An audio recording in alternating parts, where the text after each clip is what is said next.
በጌታችን በመድኃኒታችን በኢየሱስ ክርስቶስ ስም ሰላምና ጤና ለሁላችሁ እመኝላችኋለሁ። እንደምን አላችሁ? አምላካችን እግዚአብሔር ስሙ የተመሰገነ ይሁን። እንደምን አላችሁ? እኔ በጣም ደህና ነኝ። ልዑል አምላካችን እግዚአብሔር ዛሬም ዘወትርም ለዘላለሙ የተመሰገነ ይሁን። ዛሬ እንግዲህ በባለፈው እንዳሳሰብኳችሁ እንደነገርኳችሁ ሰሙነ ሕማማት አሁን ጀምሯል።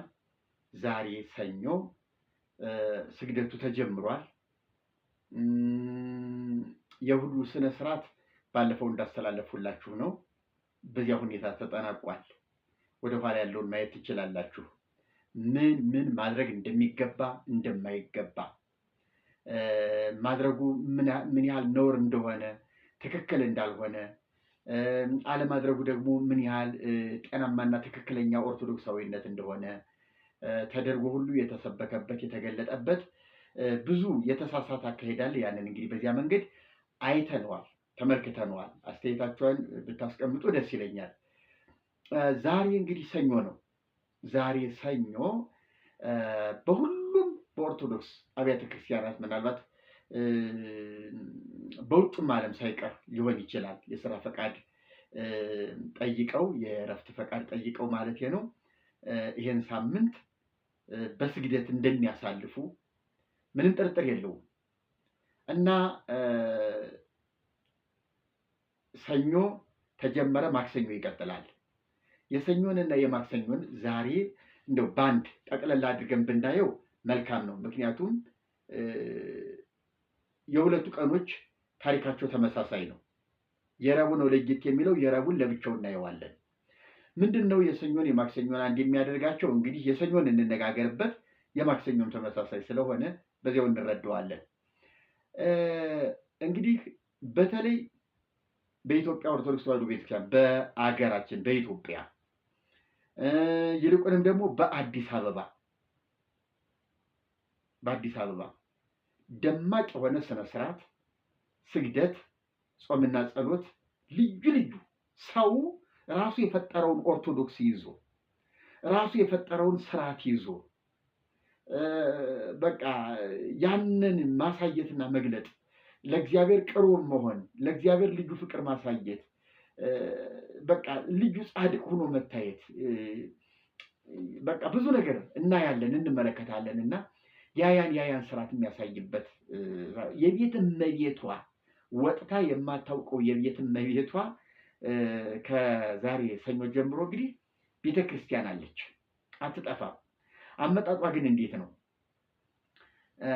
ወንበሯን ይዛ ምንጣፏን ይዛ ንጹህ ልብስ ለብሳ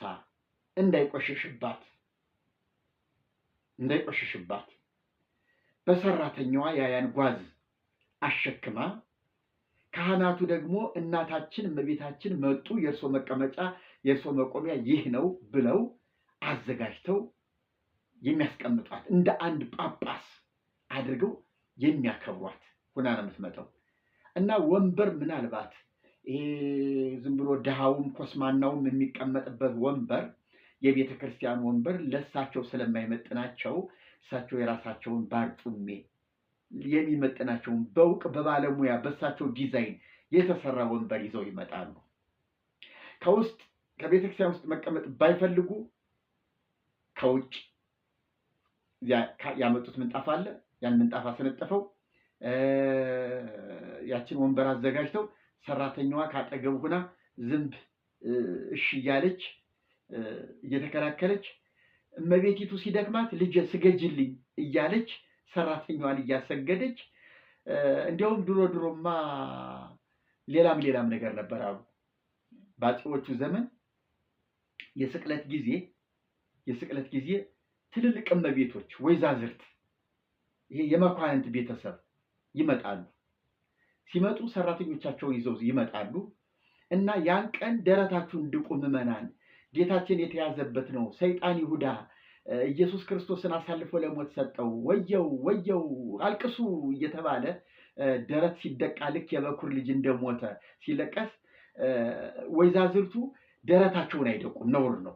የነሱ ደረት ይጎደጉዳል፣ የነሱ ደረት ጉዳት ይደርስበታል፣ ጠባሳ ይፈጥራል፣ ለምን ይነካል? ሲጀመር ለምን ታሰበ? እና የአንቺ ሰራተኛ እዚህ ፊት ለፊት የቆሚልኝ ተብላ የእሷ ደረት ነው እየተደቃ ወየው ወየው የሚባለው። እና ያቺ የዋህ ምስኪን ደረቷን እንደዚህ ገልብጣ ሰጥታ ስትደበደብ ትውላለች። 12 ሰዓት ጠዋት፣ 3 ሰዓት፣ 6 ሰዓት፣ 9 ሰዓት፣ ማታ 12 ሰዓት እንዲህ አይነት ድራማ ሁሉ ይደረግ ነበረ። እና ይሄንን በእድሜያቸው የሚያውቁት ሰዎች ይተርኩታል። እንዲህ አይነት የሕማማት በዓል አከባበርም ታይቷል፣ ታልፏል። አሁን እንግዲህ ሰራተኞቹ እየነቁን ለምን እኔ ያንቺ ቤት ይቅርብኝ እንጂ ለምን እመታለሁ እያሉ እየሾለኩም እየወጡም እየጠፉ የራሳቸውን አማራጭ የራሳቸውን ሕይወት እየፈለጉ ሄደዋል። ስለዚህ አሁን ሰራተኛን በጥበብ በዘዴ መያዝ አስፈላጊ ሆኖ ተገኝቷል ማለት ነው። እንደዚህ አይነት ነገር ቀረ ማለት ነው። እና እንደዚህ ይደረግ ነበረ። ሰኞ፣ ማክሰኞ፣ ረቡዕ፣ ሐሙስ፣ ዓርብ እንደዚህ ይደረግ ነበር ማለት ነው። እንግዲህ ሰኞ ጌታችን ኢየሱስ ክርስቶስ ዕለት ዕለት በአህያ ተጭኖ ቤተ መቅደስ ገባ። ቤተ መቅደሱን አጸዳ፣ መልእክት አስተላለፈ። ከዛ በኋላ ይሄ ሰውዬ በዚህ ከቀጠለ ስለማንችለው ማስወገድ አለብን በአስቸኳይ፣ ህዝቡን አጣ ነው፣ ህዝቡን እንዳለ ወሰደው እና እኛ ተቃለን፣ እኛ ተናቅን። እሱ ሙት ያስነሳል፣ ድውይ ይፈውሳል። በቃ መኳንንቱ ከሱ ይሰግዳሉ፣ ባለስልጣናቱ ለሱ ይሰግዳሉ። ጌታ ሆይ መምህር ሆይ ይሉታል። ይኸው የእኛ ነገር እኮ በቃ እኛ ድውያን ፈውስ፣ ሙት አናስነሳ፣ ዝም ብለን ህግ ማስተማር ነው። ስለዚህ ህዝቡ ከኛ ይልቅ ወደ እሱ አዘንብሏልና ይህ ሰውዬ መወገድ አለበት ብለው የሐሰት ምስክር ሌላም ለማድረግ ምክር ጀመሩ ማለት ነው። ስለዚህ አሁን አያያዙ፣ አሟሟቱ ምን አይነት ጥበብ ምን አይነት ዘዴ እንፍጠር ተብሏል። እንግዲህ ይሄ የቤተ ክርስቲያኒቱ አስተምሮ ነው። እውነት ሰኞ ተመክሮ ማክሰኞ ተመክሮ ነው የሚለው መጽሐፍ ቅዱስ ትምህርት የለንም፣ ምንም የለንም። በቃ መጽሐፍ ቅዱሱ የሚጀምረው ጸሎተ ሐሙስ ዕለት ነው። ኢየሱስ ራት አዘጋጀ፣ ራት በላ ከሐዋርያት ጋር፣ ቅዱስ ቁርባንን ስርዓት አሳየ። ከዚያ በኋላ ወደ ጌቴሴማኒ ለጸሎት ሄደ። ይሁዳ ቦታውን ያውቀው ነበረና የሚይዙትን ወታደሮች ሰብስቦ ይዞ እዚያ ቦታ ሄደ። ኢየሱስ ተያዘ፣ አለቀ። በቃ ታሪኩ ያ ነው። ግን ይሄኛው የፈጠራ ትምህርት እነ ቆርጦ ቀጥል ከየት እንዴት እንዳመጡት እንግዲህ እንነጋገርበት። ይሄን ያህል መጨነቅ፣ ይሄን ያህል መውለድ፣ ይሄን ያህል የፈጠራ ታሪክ መተረክ፣ በኢየሱስ ላይ ይሄን ያህል ውሸት መዋሸት ምንድን ነው ትርጉሙ? ጥቅሙ ምንድን ነው? ለቤተ ክርስቲያኒቱ የምታተርፈው ነገር አላት ወይ ብሎ ማሰብ ጥሩ ነው። ስለዚህ እንግዲህ ዛሬ ሰኞ ተጀመረ ምክሩ። የትናንትናው ታምር ታየ። ሆሳዕና በአርያም ለወልደ ዳዊት እየተባለ ተዘመረለት፣ ተነጠፈለት፣ ብዙ ተባለለት። ይሄ ህዝብ ኢየሩሳሌምን አናወጣት፣ አስጨነቃት። ወታወከት ኩላ ኢየሩሳሌም በመላዋ ይህ ማን ነው አለች። ስለዚህ የሚያውቁት ይሄማ ነቢዩ ኢየሱስ ነው ይሉ ጀመር እና አመጣጡ አገባቡ አስፈሪ ነበረ፣ አስደንጋጭ ነበረ። እውነት ነው፣ ሰዓቱ እየደረሰ ነው። ኢየሱስ በዚያ ሁኔታ ወደ ኢየሩሳሌም መግባት ነበረበት፣ በዚያ እውቅና መግባት ነበረበት እና እንደዚያ ሆኖ ገባ። ከዚያ በኋላ እንግዲህ በበነጋታው ሰኞ ምክሩ ተጀመረ ብለዋል የኛ ሰዎች። ምክሩን ጀመሩት። እንግዲህ አይሁድ እኔ አሁን ነው ተብሎ የታመነበትን አይደለም የምነግራችሁ፣ ቤተክርስቲያኒቱ የምትተርከውን የምታስተምረውን ነው የምነግራችሁ። እውነት ወይም ውሸት መሆኑን በእግዚአብሔር ቃል መዘነን የምንጥለው ይሆናል። ግን ቤተክርስቲያኒቱ የሄደችበትን አካሄድ እንየው ነው የምላችሁ። ስለዚህ ቤተክርስቲያኒቱ እንግዲህ ይሄንን ነው ያዘጋጀችው። እውነት ፈሪሳውያን ተሰብስበው ሰኞ ዕለት መክረዋል። ምንም የታወቀ ነገር የለም፣ የታወቀ ነገር የለም። እነሱ ድንጋይ ካነሱ ዘመን የላቸውም። ኢየሱስን ለመውገር ድንጋይ ካነሱ ቆይተዋል። እሱን ለመግደል ብዙ ምክር ከመከሩ ቆይተዋል። ነገር ግን ህዝቡ እንደ ነቢይ ስለተቀበለው ህዝቡን እየፈሩ በነገር በቃላት ያጠምዱት ዘንድ ብዙ ጊዜ ሙከራ ስለላ ያደርጉ ነበር እንጂ እንደዚህ አይነት ነገር አላደረጉም። ስለዚህ አሁን የሆነው ነገር ግን የምንመለከተው ሰኞ ዕለት የሕዝብ ሽማግሌዎች፣ ካህናቱ፣ ፈሪሳውያን፣ ሰዱቃውያን ሁሉም የካህናቱ ቤተሰብ በሙሉ መከረ ማለት ነው። ምን ይሻላል? ምን እናድርግ? አንዳንዱ መስካሪዎች በቃ በሐሰት የሚመሰክሩ ሰዎች እናዘጋጅን መልምልና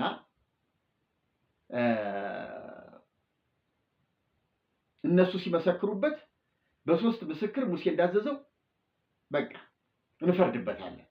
ጥሩ አንድ ሐሳብ። እንዲሁ ሌላስ አይ አሉ በትክክል የሐሰት ምስክርን ብቻ ሳይሆን ቅዳሜ ቀን የተፈወሱ፣ በሰንበት የተፈወሱ፣ በሰንበት ሌላ ነገር ሲያደርግ ያዩ ራሳቸው የተፈወሱት ራሳቸው የዓይን ምስክሮች አይደሉ እንዴ? ለምን ርቀን እንሄዳለን? እነሱን እንሰብስብ ተባለ። ይሄም አንድ ሐሳብ ነው ተባለ። ሁለተኛ ምንስ ባይል ኢየሱስን እኛ እናውቀው አይደለም ወይ? ዝም ብለን ለምን አንገድለውም? በቃ ይሙት በቃ። አይ ይሄማ ትንሽ ይከብዳል እኮ ሕጉም አይፈቅድልንም። እናሳ አይ የቄሳር ጠላት ነው እንበልና ጲላጦስንም ሄሮድስንም እናሳመናቸው። ይሄ ሰውዬ ንጉሥ ሳይሆን ንጉሥ ነኝ ይላል። እኛ የምናውቀው ቄሳርን ነው፣ አንተም የምታውቀው ቄሳርን ነው። እና ይሄ ሰውዬ ሊወገድ ይገባዋል፣ አስወግደው። አይ ቄሳር ነው ካልከን እንግዲህ አንተ ነህ የምታውቅ፣ እኛ ቄሳርን እናውቀዋለን፣ ቄሳር ሌላ ነው። ይሄ ሰውዬ ግን እኔ ንጉሥ ነኝ እያለ ይኸው ኢየሩሳሌምን እየበጠበጠ ነው እንበል አሉ።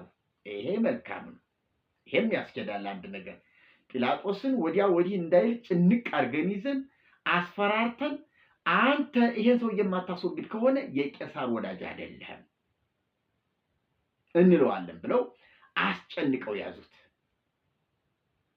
ከዚያ በኋላ እንግዲህ በዚህ ተባለ። እሺ ይሄ የምትሉ እጅ አውጡ፣ በዚህ የተወሰነ እንዲህ ያላችሁ እጅ አውጡ፣ በዚህ እንደዚህ ያላችሁ እጅ አውጡ። 3-4 ሐሳብ ስለመጣ በዚህ ሐሳብ ላይ ሲባል አልተገባቡም ማለት ነው። አብላጫ ድምፅ ጠፋ። ይሄ አይሆንም ታድርጋታለህ። ይሄ በፍጹም ተበጠበጠ። በቃ ተረጋጉ። ሁላችንም በቃ ኢየሱስ እንዲወገድ እንፈልጋለን። ነገር ግን አካሄድ ነው። እሱን ደግሞ እስቲ ነገ አድረን እንምከርበት፣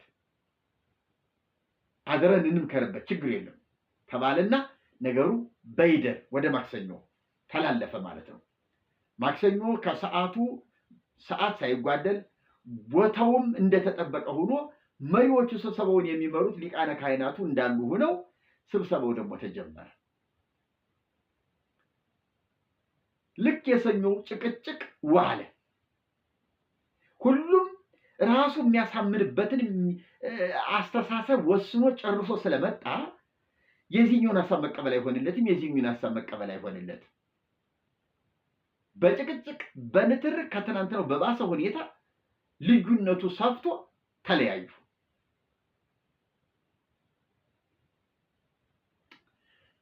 ኢየሱስ ደግሞ ስራውን እየሰራ ነገሩ እየባሰ እየከፋ እየመጣ ነው። አሁን ኢየሱስ በአንድ ቦታ ሲፈልጉት ወደዚያ ፈቀቅ እያለ፣ በዚያ ሲፈልጉት ወደዚህ ፈቀቅ እያለ እንደሚውል አይደለም። አሁን አይኑን አፍጥጦ ኢየሱስ ቤተ መቅደስ ኢየሩሳሌም ከተማ ገብቷል። እዚያው ውስጥ ነው ያለ። ስራ እየሰራ ነው። ህዝብ እየተናወጠ ኢየሱስን እየተከተለ ነው። ካህናቱ ደግሞ እዚህ ከሊቀ ካህናቱ ግቢ እየዶለቱ ነው። የሚደርሳቸው መረጃ ሁሉ አስደንጋጭ፣ አስፈሪ ነው። ስለዚህ ግድ የላችሁም፣ እኛ ስንፋጅ ኢየሱስ ስራውን ሰርቶ ጨረሰ። ምንድን ነው የምትሉት? እባካችሁን እንግባባ እንዴ! ተሸነፉ እንጂ አንዳንዶቻችሁ ግትር አቋም ይዛችሁ መታችሁ፣ እባካችሁ አታስቸግሩ፣ ለኢየሱስ ነው እድል ፈንታ እየሰጣችሁ ያላችሁት የሚል ሐሳብ ተጠናክሮ መጣና በቃ እሺ ይሁን በቃ እንግዲያውስ ከሆነ ይሄኛው ይሁን እየተባለ ሁሉም ወደ አንድ ሐሳብ መጣና ረቡዕ ዕለት ምክሩ ተቋጨ። እንዴት ነው የተቋጨው? አንደኛ ከመካከል ከ12 ሐዋርያት ይሁዳ ተገኘ። ይሁዳ በምስጢር ኢየሱስን እንደሚያስይዝ ማን ሳያውቅ በሌሊት ህዝቡ በተኛበት በሌሊት በቃ ኢየሱስ በቀጥታ በቁጥጥር ስር ውሎ በሊቀ ካህናቱ ግቢ እንዲገባና ምርመራ እንዲደረግበት እንዲደበደብ ተባለ። ሮማውያን ወታደሮች ደግሞ መጡ። በነገራችን ላይ እዚህ ላይ አንድ አሁን ቤተክርስቲያኒቱ የምትሳሳተው ስህተት አለ። ይሁዳ እኔ የምስመው እሱ ነው ብሎ መረጃ ሰጥቷል። እና እሱንን እንግዲህ ነገ ብንወያይበት ይሻላል። ነገ ግድ የላችሁ በረቡዕ አይደል? ነገ እንወያይበታለን። ማለትም ነገ ዛሬ ሰኞ ማክሰኞ ነው፣ ረቡዕ ዕለት ብንወያይበት ይሻላል። ምክንያቱም እዚያ ላይ ያ ታሪክ አለ። አሁን ማክሰኞ ዕለት ስብሰባው ፈርሷል። ስብሰባው ፈረሰ። ረቡዕ ዕለት ነው ምክሩ የተወሰነበት። በቃ ተስማሙ፣ ተግባቡ፣ አለቀ። ሁኔታዎች ተመቻቹ። እነ ይሁዳም በገንዘብ ተደራድረው ተስማምተዋል። የሚያዝበት ቦታ፣ ሰዓቱ፣ የሚይዙት ወታደሮች ተመልምለው ተቀምጠዋል ማለት ነው። ይሄንን በሚቀጥለው ፕሮግራም እንመጣበታለን። እሺ እንግዲህ ወደ ሰኞና ማክሰኞ ፕሮግራማችን ወደኋላ ትንሽ መለስ ስላርጋችሁ እና እዚህ ላይ ጾመ ድጎም ሰርቶታል። ጾመ ድጎ የሰኞ ፕሮግራም የማክሰኞ ፕሮግራም ትንሽ ልንገራችሁ። ብዙ ንባባት አሉ፣ በርካታ ንባባት አሉ። ከብሉይ ኪዳን፣ ከሕጉ መጻሕፍት፣ ከነቢያት መጻሕፍት፣ ከነ መጽሐፈ ኢዮብ፣ ከሐዲስ ኪዳን መጻሕፍት፣ ከሌሎችም ከሃይማኖት አበው መጻሕፍት ሁሉ የተውጣጡ በርካታ ንባቦች አሉ። እንግዲህ እዚህ ላይ እኔ አንድ ነገር የማሳያችሁ ከጾመ ድጓው ያሬድ የሰራው አንድ ንባብ አለ። እሱንን እንደው ግዙን ላንብብላችሁ። በዜማ ነው የሚባለው። ልተርጉምላችሁና ምን እያለ ነው የሚለውን ትንሽ እንነጋገር። ጾመ ድጓ ዘሰኑይ ሕማማት 171 ገጽ ላይ ነው የሚገኘው። የማርቆስ ሀሌታ ነው። የማቴዎስ አለ። የማርቆስን ስለፈለኩት ነው። ስምዕወኬ ለእግዚእነ ኩልክሙ አብያተ ክርስቲያናት ከመ ዘአክብሮሙ ለኦሪት ወለነቢያት በወንጌለ መንግስት እንዘ ይብል ክርስቶስ ወልደ ዳዊት ኢይምሰልክሙ ዘመጻእኩ ሳሮሙ ለኦሪት ወለነቢያት ወኢከመ እንስቶሙ አላ ዳእሙ ዘእንበለ ከመ ፈጽሞሙ ይቤ እግዚእ በወንጌለ ሰላሙ አማኑኤል ስሙ ማርያም እሙ ይላል። ጌታችን ኢየሱስ ክርስቶስ እንዲህ አለ ነው የሚለው። ስምዕወኬ ለእግዚእነ ኩልክሙ አብያተ ክርስቲያናት፣ አብያተ ክርስቲያናት ሁላችሁ ጌታችን የተናገረውን ስሙ። ከመ ዘአክብሮሙ ለኦሪት ወለነቢያት፣ ነቢያት ኦሪትንና ነቢያትን እንዳከበራቸው በወንጌለ መንግስት በወንጌል ኦሪትና ነቢያትን እንዳከበራቸው። እንዘ ይብል እንዲህ ሲል የዳዊት ልጅ ክርስቶስ እንዲህ ሲል ኢይምሰልክሙ ዘመጻእኩ ሳሮሙ ለኦሪት ወለነቢያት፣ ኦሪትና ነቢያትን ለመሻር አልመጣሁም። ወኢከመ እንስቶሙ ላፈርሳቸውም አልመጣሁም። አላ ዳእሙ ዘእንበለ ከመ ፈጽሞሙ ልፈጽማቸው ነው እንጂ። ይቤ እግዚእ በወንጌለ ሰላሙ በሰላም በሆነው ወንጌሉ ጌታችን እንዲህ አለ ነው የሚለው ያሬድ። ጥቅሱን ከማቴዎስም ከዚህ ከማርቆስ ወንጌል የተወሰነ አምጥቷል። ነገር ግን አካሄዱ ተበላሽቷል ባይነኝ እኔ። ኢየሱስ ክርስቶስ በወንጌለ መንግስት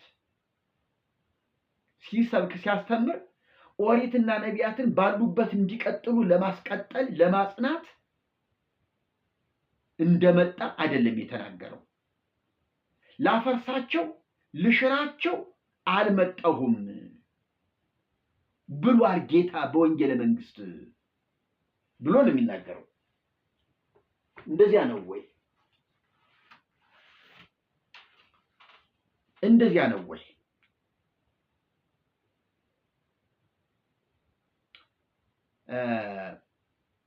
እንደዚህ አይነት ቃላቶች ጥንቃቄ ያስፈልጋቸዋል። ዘእንበለ ዳእሙ ከመ ፈጽሞሙ ልፈጽማቸው ነው እንጂ። አሁን ቃሉ በወንጌሉ አለ። እኔ ኦሪትና ነቢያትን ልፈጽም የመጣሁ አይምሰላችሁ፣ ለመሻር የመጣሁ አይምሰላችሁ፣ ልፈጽማቸው እንጂ ብሏል። አሁን ይሄ ትምህርት ለቤተ ክርስቲያኒቱ ምንድን ነው እያገለገላት ያለ? ኦሪትና ነቢያት ባሉበት ቀጥለዋል። ይኸው ቅዱስ ያሬድም በጾመ ድጓው በድጓው ይህንን ነው ያስተማረው። ኢየሱስ ክርስቶስ በወንጌለ መንግስቱ ልፈጽማቸው ነው የመጣሁ እንጂ ልሽራቸው አልመጣሁም ብሏል።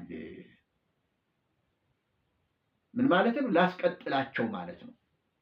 እንደዚህ አይደለም፣ እንደዚህ አይደለም። ወንጌሉ ሐሳቡ ልሽራቸው አልመጣሁም። አዎ እውነት ነው። ልፈጽማቸው እንጂ እውነት ነው። ግን መሻርና መፈጸምን በጥንቃቄ መረዳት ያስፈልጋል። መሻር ሌላ ታሪክ ነው፣ መፈጸም ደግሞ ሌላ ታሪክ ነው። ወይ ይሄን ነገር እኮ እንደው ፈርቸው ጀመርኩት በሰላም ፈጸምኩት ማለት ምን ማለት ነው? ጀምሬዋለሁ፣ ጨረስኩት፣ አጠናቀቅኩት፣ አሁን ተፈጸመ አበቃ ማለት እኮ ነው። አበቃ፣ አሁን አበቃ፣ አይቀጥልም፣ ፍጻሜ አግኝቷል። ይሄ ነገር አሁን ስራ ላይ አይደለም። ጀምሮታል፣ ስራ ላይ ነበረ፣ እስኪፈጽመው ድረስ ስራ ላይ ነው። ከፈጸመው በኋላ ግን ተጠናቀቀ፣ ተቋጨ ማለት ነው። ወንጌል አሁን በስራ ላይ ነው ያለ። ወንጌሉ ተጀምሯል፣ አሁን በስራ ላይ ነው። መቼ ይፈጸማል? በጌታ መምጣት ይጠናቀቃል። ያኔ ተፈጸመ ይባላል። ልብ በሉ እንግዲህ ኦሪት በሙሴ ተጀመረች፣ በክርስቶስ ፍጻሜ ያገኘች። በክርስቶስ አሁን ፈጸመ፣ ተፈጸመ የሚለውን ቃል ብዙዎቹ ክርስቶስ በተግባር አትግደል፣ አትስረቅ፣ አታመንዝር የሚሉትን ቃላቶች ሌሎቹ ሊፈጽሟቸው ስላልቻሉ ክርስቶስ ፈጸማቸው በተግባር አይነት ሐሳብ የሚያስባሉ። እውነት ነው። ጌታችን ያለ ኃጢአት ሕግን በመፈጸም በተግባር በማሳየት አዎ ያለ ነውር ያለ ነቀፋ ኢየሱስ አልፏል። ምንም ጥርጥር የለውም። ነገር ግን ይሄ ማለት አይደለም። እዚህ ጥቅሱ ልፈጽማቸው መጣሁ ሲል እሱ ፈጽሞ አስቀጠላቸው ወይ?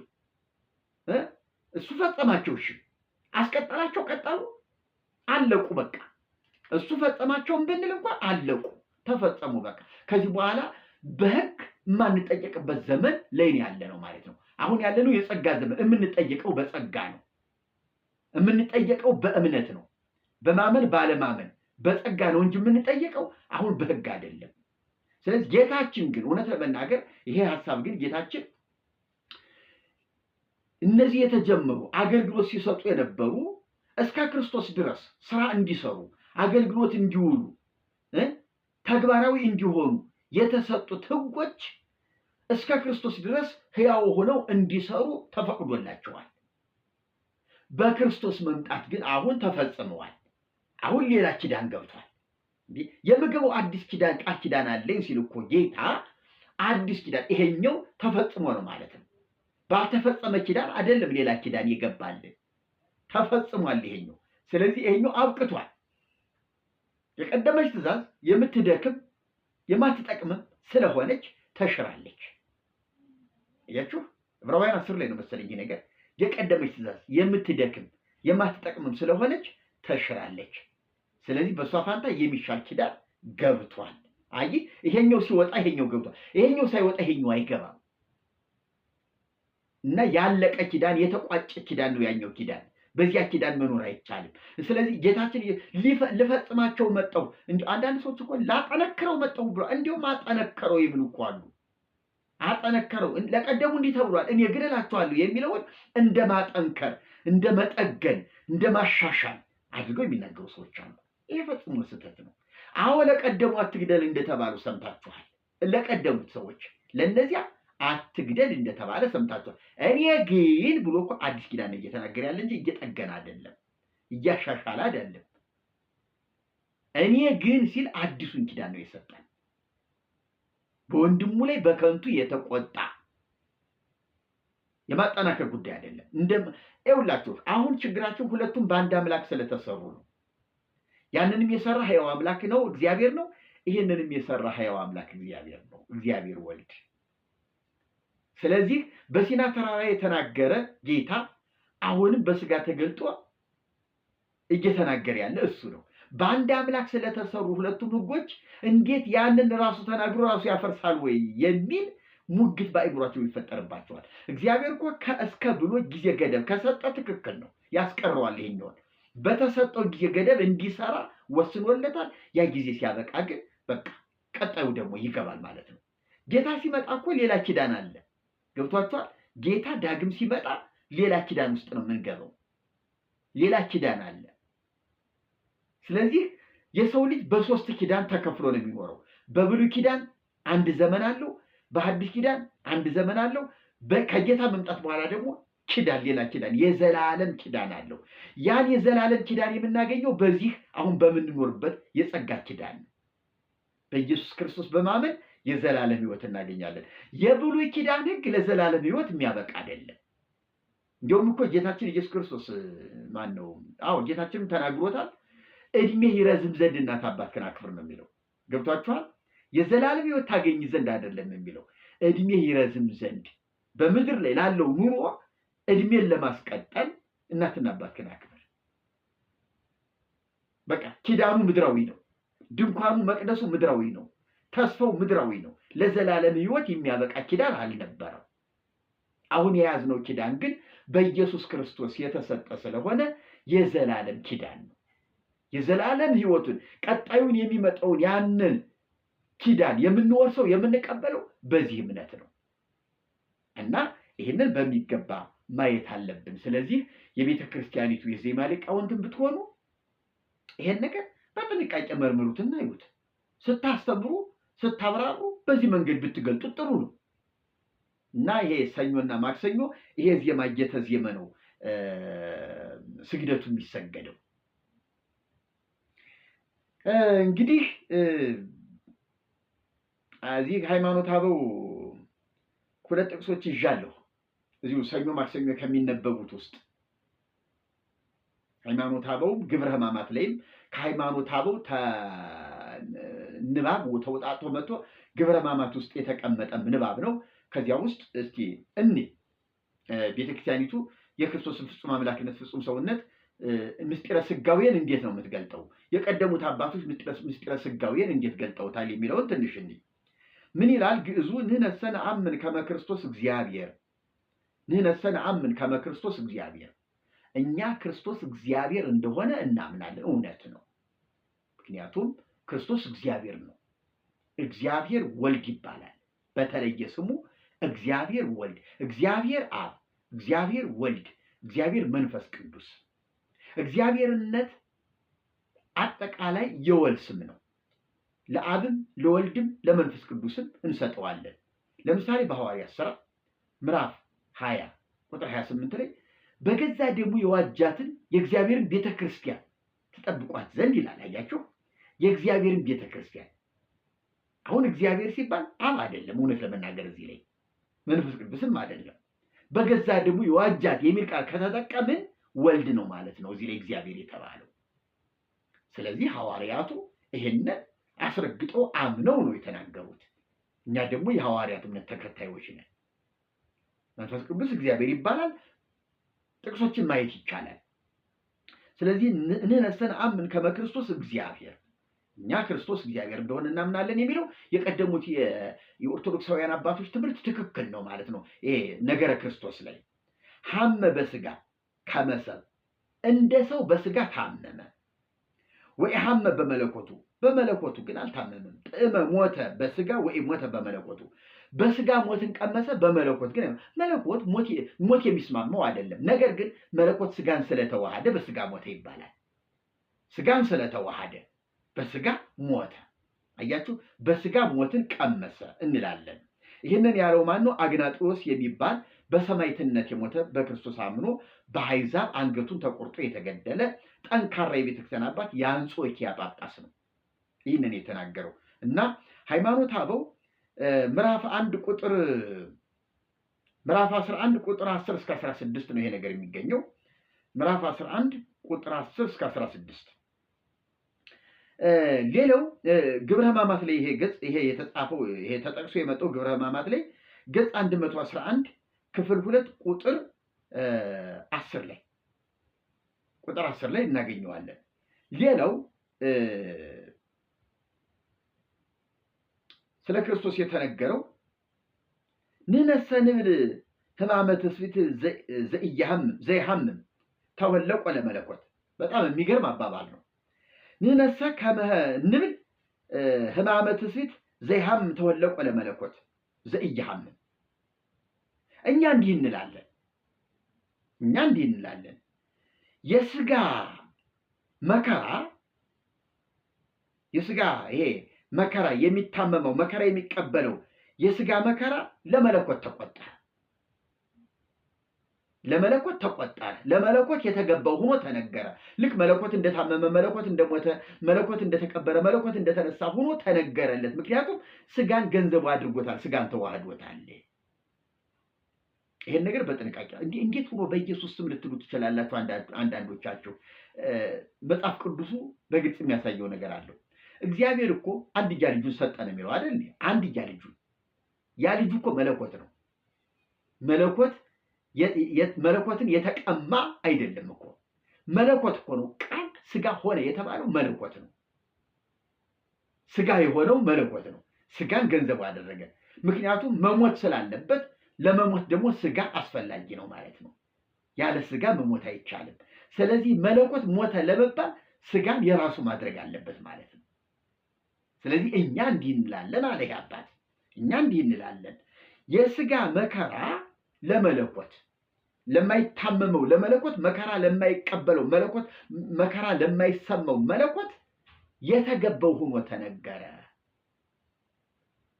በጣም ጠንቃቆች አባቶች ናቸው። መዳናችንን አስረግጠው የተረዱ የገባቸው ናቸው እነዚህ ሰዎች። ወበህላው የሁሰ ዘኢየአምር ህማመ እስመ ኢሃማሚ ውእቱ መለኮት። አያችሁ፣ ወበህላው የሁሰ በራሱ በመለኮት በግሉ እኔነት ግን ስጋ ባልተዋሃደ እኔነቱ ግን ማለቱ ነው። ስጋን ባልተዋሃደ እኔነቱ ግን እስመ ኢሃማሚ ውእቱ መለኮት፣ መለኮት የማይታመም ነው። ወይም ደግሞ ሞትን አያውቅም፣ መከራን አያውቅም። መከራን ያወቀው፣ መከራን የቀመሰው፣ ሞትን የቀመሰው፣ የተገረፈው ስጋን ገንዘቡ አድርጎ ነው። ይሄን እናምናለን ነው ያሉት። ይህ እንግዲህ ተዋህዶነት ነው። ተዋህዶነት ነው። አሁን አንድ ባህሪ ሁለት ባህሪ ምናልባት አንድ ቀን በሰፊው የምንወያይበት ይሆናል። አንድ ቀንም የሚያበቃ አይመስለኝም። ይሄ አንድ ባህሪና ሁለት ባህሪ አሁን ሁሉ ወደ ትልልቅ ኮሌጆች እየሄድኩ ተጋብዤ በተለይ የመመረቂያ ወረቀት የሚሰሩ ትምህርት ቤቶች በኦርቶዶክስ አስተምህሮ ላይ እንዲሰሩ ሲጠየቁ ይጋብዙኛል። እና የምጠየቀው የመጀመሪያው ጥያቄ ምንድን ነው? አውጣቼ ናችሁ እናንተ የሚል ነው። ኦርቶዶክስ አውጣቼ ናት፣ የአውጣቼ ትምህርት ነው ያላት ይላሉ። ምክንያቱም ሁለት ባህሪን አትቀበልም። ሁለት ባህሪን ካልተቀበለች ሁለቱ የስጋና የመለኮት ባህሪያት የተዋሃዱ ከሆነ ተጠፋፍተዋል ማለት ነው፣ ወይም ደግሞ ሌላ ነገር ፈጥረዋል ማለት ነው። ስለዚህ እናንተ አውጣቼ ናችሁ፣ ተዋህዶ የሚባለው ስህተት ነው ይላሉ። እሺ እሱን እንደያዛችሁ ያዙና ከልባችሁ አዳምጡ ብዬ መዳንን ነው የምነግራቸው። መዳን ያዳንን ማን ነው? የትኛው ባህሪ ነው? ባህሪ ሁለት ከሆነ የስጋ ባህሪና የመለኮት ባህሪ የምንለው ከሆነ እንግዲህ ስጋ ነው ሞተ የምንለው፣ መለኮት አይሞትም።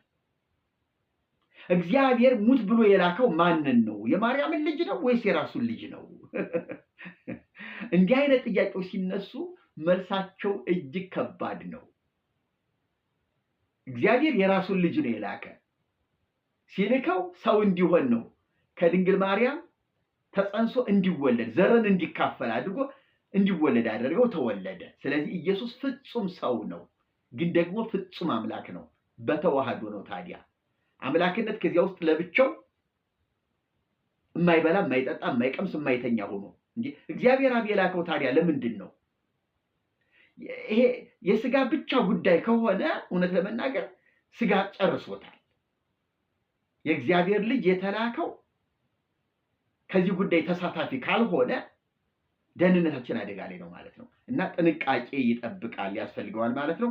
ይህንን የምናገኘው እዚሁ ግብረ ሕማማት ውስጥ ገጽ 236 ቁጥር 26 ክፍል 2 ላይ ነው የምናገኘው። ሃይማኖተ አበው መጽሐፍ ለምታነቡ ደግሞ ምዕራፍ 60 ቁጥር 23 እስከ 27 እናገኘዋለን። እንግዲህ ሰኞ ማክሰኞ በጽኑ የመከሩበት ዕለት ነው።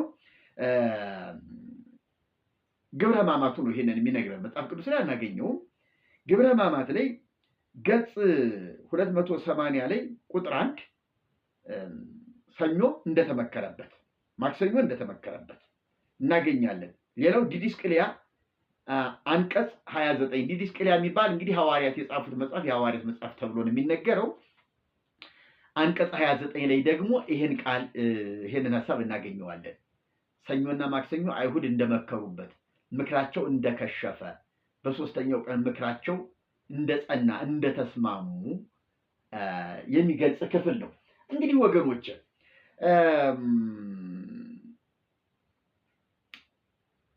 ይሄ የሕማማት ወይም ደግሞ የኢየሱስ ክርስቶስ የመከራው መታሰቢያ ሳምንት ከሰኞ ጀምሮ የሐዘን ቀን መሆን አለበት ወይ? የጭንቅ ቀን መሆን አለበት ወይ? እንኳን ደስ ያለህ ወንድሜ፣ ነፃ የወጣህበት ሳምንት፣ ኢየሱስ እኛን ነፃ ሊያወጣ በአይሁድ የተመከረበት ሳምንት፣ ዲያብሎስ ስልጣኑን እስከ ወዲያኛው ሊቀማ እስከ ወዲያኛው ሊቀማ መንግስቱ ሊፈርስ የሰው ልጅ መንግስት ሊመሰረት በክርስቶስ ደም ሊጸና ቀናት እየሮጡ ነው። ደቂቃዎች እየፈጠኑ ነው። እንኳን ደስ ያለህ። የዛሬ ዓለም በተፈጠረ ከስንት ቀን በኋላ እንደሆነ ባይታወቅም ብቻ አዳም በገነት እያለ ያ የተነጠቀውን በዲያብሎስ ምክር የተነጠቀውን ከእግዚአብሔር ጋር የነበረውን አብሮነቱን እንደገና በክርስቶስ ልናገኘው እንደገና ያ መንግስት ሊመሰረት ቀናትና ደቂቃዎች እየሮጡ ነው። እንኳን ደስ ያለህ የምንባባልበት ሳምንት ነው መሆን ያለበት ወይስ ለምን እንዲህ አይነት ነገር ማየት መስማት አንፈልግም? ነውር ነው። ኢየሱስ ክርስቶስ እንደዚህ መሆን መከራ መቀበል አልነበረበትም። ጠላቶቹ አይሁድ ሲመክሩ መብረቅ ቢመታቸው ነበረ እኔ ስምመርጠው አይነት ነገር ከሆነ ሞትክን እያራዘምክ ነው። የእግዚአብሔር ጠላት እየሆንክ ነው። የእግዚአብሔር ጠላቱ እየሆንክ ነው።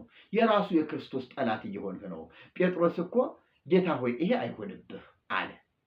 ጌታ ሆይ ክፍሏን ላንብባትና ዛሬ በዚህ ብንጨርስ ይሻላል።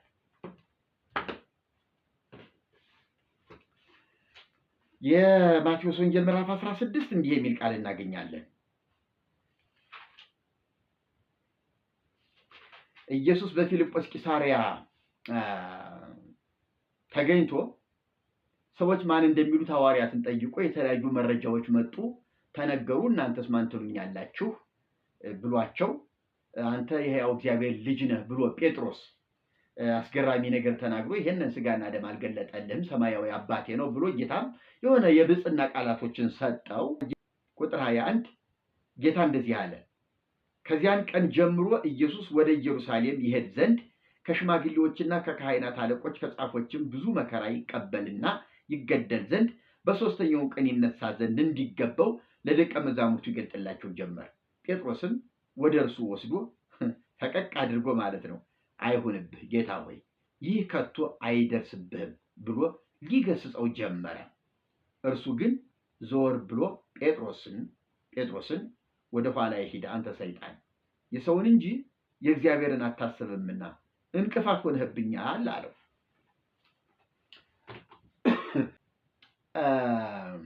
እንግዲህ ጴጥሮስ ከወደ ኋላ ያለውን ነገር ስትመለከቱት በጣም በጣም በጣም በሚገርም ሁኔታ በጌታችን አንደበት የተመሰገነ የተወደሰ የተደነቀ ሐዋርያ ነው። እዚሁ ወረድ ብሎ ግን ኢየሱስ ሊደርስበት ያለውን ነገር በዝርዝር መናገር ሲጀምር ጴጥሮስ ፈቀቅ አደረገና ጌታ ሆይ እባክህ እንዲህ አይነት ነገር አታወራ፣ ይህ ነገር ፈጽሞ ሊደርስብህ አይገባም፣ አይሆንብህም እያለ ይገስጸው ጀመር። እንግዲህ በጣም ጥሩ መግባባት አለ ማለት ነው። መገሰጽ ማለት መምህርን አሻቅቦ እንደዛ መናገር በጣም ከመቀራረብ የተነሳ በጣም ከመዋደድ የተነሳ ከመቀባበል የተነሳ ሊሆን ይችላል እንጂ ደቀ መዝሙር መምህርን አሻቅቦ መናገር አይችልም። እንዲያው መምህሩ የሆነው የፈለገውን ይበል ምንም ይበል፣ ደቀ መዝሙር በቃ ተዋጠለትም አልተዋጠለትም ዝም ብሎ ነው መስማት ያለበት እንጂ እንዴት እንደዚህ ትላለህ? በፍጹም ይሄ ነገር ሊሆን አይገባም፣ አይደርስብህም እያለ መገሰጽ። በጣም ተቆጣ እኮ ጴጥሮስ ማለት ነው። ቁጣ አለው እኮ እና ጌታ ግን ጴጥሮስ ሂድ ከኋላ አንተ ሰይጣን እንቅፋት ሆነህብኛልና የሰውን እንጂ እግዚአብሔርን አታስብም።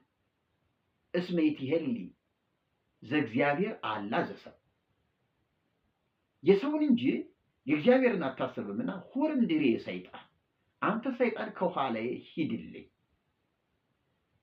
ነው ያለው።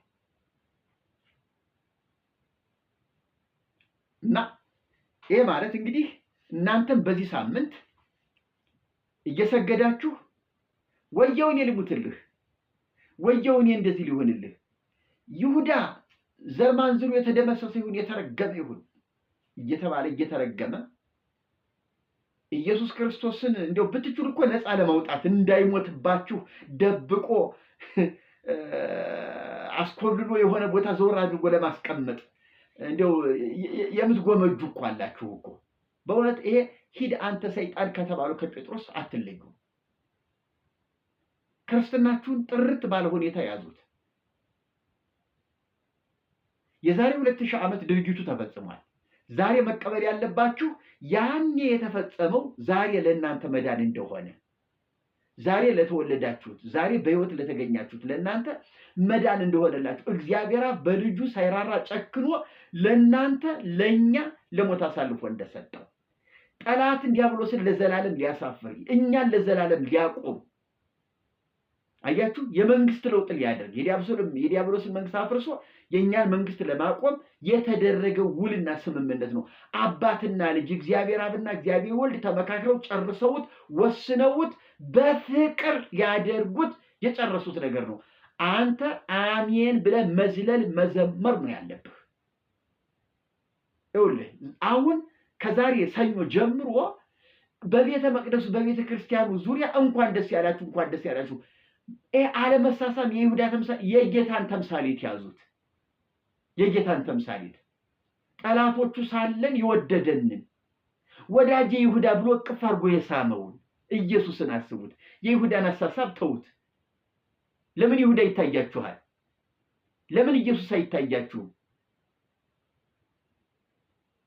ስለዚህ ወገኖች ይሄን እያስታወሳችሁ የፍቅር ጌታ ሰው ወዳጅ የሆነውን መፍቀር የሰብ የሆነውን ጌታ ትሁቱን ጌታ እሱን እያሰባችሁ ለእኛ ሲል እንደዚህ ወደ መከራ ወደ ጭንቅ የገባውን ጌታ እያሰባችሁ ደስ እያላችሁ ለሱ የማይጠገም ምስጋና ልታቀርቡለት ይገባል። መሆን ያለበት ይሄ ነው። ይሄ እንግዲህ የሰኞና የማክሰኞ መልእክቴ ነው።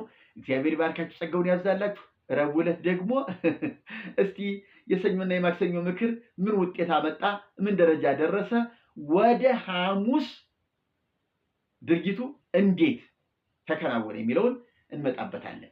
ስለዚህ እዚያ ውስጥ የሚነበቡ መጻሕፍቶችን የምናያቸዋለን። ይህ ዝም ብሎ እንቶ ፈንቶ የሚተረከውን እንደው እንዴት እንደቀረቀሩት እዚያ ውስጥ እናያለን። እግዚአብሔር ይባርካችሁ፣ የእግዚአብሔር ጸጋ ይብዛላችሁ። ታዲያ ይሄ የዚህ የሕማማት ሳምንት ፕሮግራሜ ቶሎ ቶሎ የሚለቀቅ ስለሆነ የምትመለከቱት ሰዎች ለሌሎችም እንዲዳረስ የተቻላችሁን ያህል ጥረት አድርጉ። እግዚአብሔር ይባርካችሁ፣ ጸጋውን ያብዛላችሁ። ሰላም ሁኑልኝ። ደህና ሁኑ።